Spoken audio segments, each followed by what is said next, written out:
Hello दोस्तों, नमस्कार। मैं हूं अर्चना तिवारी। स्वागत करती हूं अपने यूट्यूब चैनल पे आप सभी का। और दोस्तों, आज मैं सुनाने जा रही हूं बहुत ही प्यारा छोटा सा नाच गीत। कैसा लगेगा कमेंट में ज़रूर बताना। सासू जी का बेटा हमारा सड़क पे मारे नजारा हो।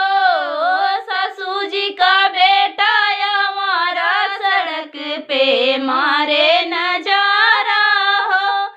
सोने की थाली में जेवना परोसे, सोने की थाली में जेवना परोसे, जेवना न जेवे हमारा सड़क पे मारे नजारा हो। जेवना न जेवे हमारा सड़क पे मारे नजारा हो।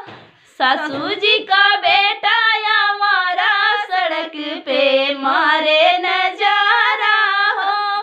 झझरे गेढ़ुलवा गंगा जल पानी, झझरे गेढ़ुलवा गंगा जल पानी, गेढ़ुला ना घोटे हमारा सड़क पे मारे नजारा हो। गेढ़ुला ना घोटे हमारा सड़क पे मारे नजारा हो। सासू जी का बेटा हमारा सड़क पे मारे नजारा हो।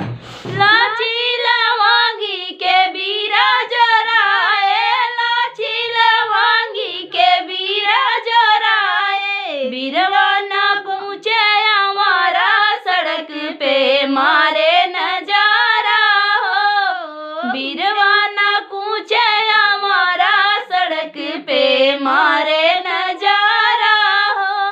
सासू जी का बेटा हमारा सड़क पे मारे नजारा हो। सासू जी का बेटा हमारा सड़क पे मारे नजारा हो।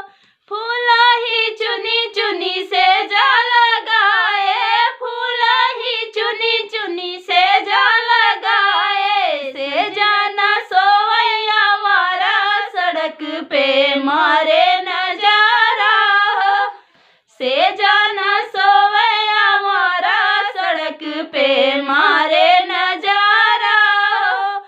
सासू जी का बेटा हमारा सड़क पे मारे नजारा हो। सासू जी का बेटा हमारा सड़क पे मारे नजारा।